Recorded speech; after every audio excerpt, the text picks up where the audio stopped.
Hello, welcome to Dare to Excel. This is Basics 2 of 2. In this video, we'll cover some more topics and make sure you have a sturdy foundation in Excel.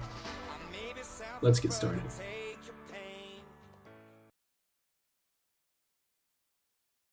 Alright, really quickly, we're going to look at how to make tables or charts in Excel. So here we have some basic data, and we want to put that in a table or a chart. So we go under the Insert tab, highlight our data, select Table. It knows what data we want in our table, and our table does have headers, so we click OK.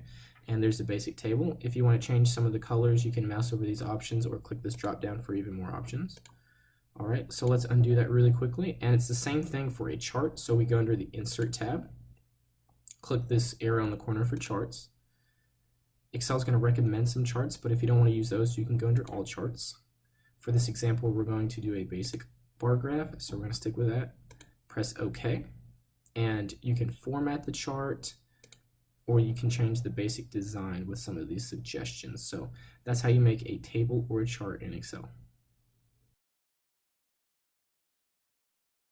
Okay, really quickly, let me show you how to do calculations in Excel. It's really simple. You just have to be shown one time. So here we have the number 10 and the number 2, and we're going to do different operations to it. So the way that you do a calculation is you start out with equals, and in this case it would be 10 plus 2, and we get 12 as an answer, equals 10 minus 2, equals 10 times 2, and equals 10 divided by 2. So that's really quite simple. And in addition to that, you don't just have to type the numbers themselves, you can refer to cells. So over here in the green text, let's say we wanted to buy 6 t-shirts at the cost of $19.99. You can just do equals, and then you can click on or type out, I'm going to type out in this case, C4 times D4, and it's going to highlight it as you go, and you hit enter, and there's your solution right there. Okay, let's move on to cell referencing. There's two types, relative in the green and absolute in the orange. And the best way to explain them is just by showing how different they are. So the default referencing style is relative, and I'm going to show you it here. So we have t-shirts at the price of $19.99, and we want to buy 10 of them, so here's our total. We just put in a simple calculation of equals C7 times D7, and there's our number. And now we just want to copy this down instead of having to type it 3 more times. By double-clicking on this square in the bottom right, we can autofill, and that's relative cell referencing, the default style. Okay, let's move on to absolute cell referencing. In this example, we're going to be getting 15 of each item. So we set it up the same way. We put equals H7 times H13, and we get our product. So now let's autofill, and we notice a problem right away. It's using relative cell referencing. So the way that the data comes into the cell is this sees it as, okay, go 1 cell to the left, and then this many down and 1 to the left. So this cell says, okay, 1 to the left times all these cells down and then 1 to the left. So these are shifting down every time because where they're being entered is shifting down every time. So we need to find a way to stop that. And the way to do that is to use absolute cell referencing. So we're going to go into the cell that we want the product to be. And we're fine with the H7 because we do, no matter where we go, we do want it 1 to the left times this 15. So the H7 isn't the problem.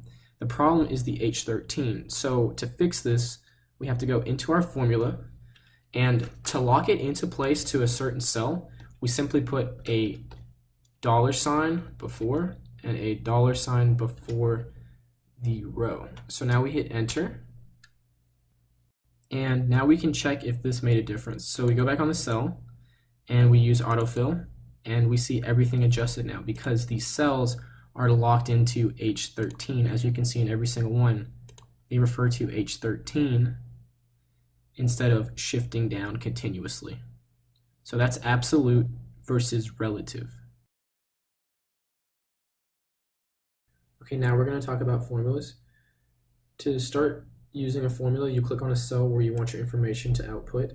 You find the Formulas tab, and among all the categories you find the formula that you're looking for. In this case, we're looking for STDEV P, standard deviation of population. And in this case, we're going to get a prompt, and we just highlight the data we want and click OK, and now it's outputted in the cell that we wanted. The second way to use a formula is to go ahead and write equals and start typing what you want. So we want median, we open the parentheses, and now we just have to enter the array of data from E3 all the way to E19, close the parentheses, and there's our median.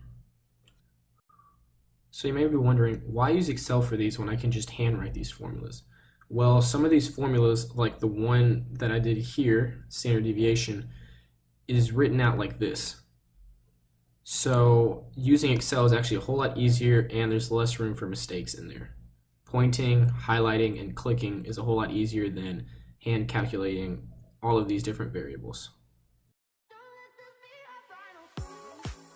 This is what we covered today. Tables and charts, calculations, cell referencing, and formulas. Be sure to check out my 2 previous videos and the intermediate course soon to follow. Thanks for watching.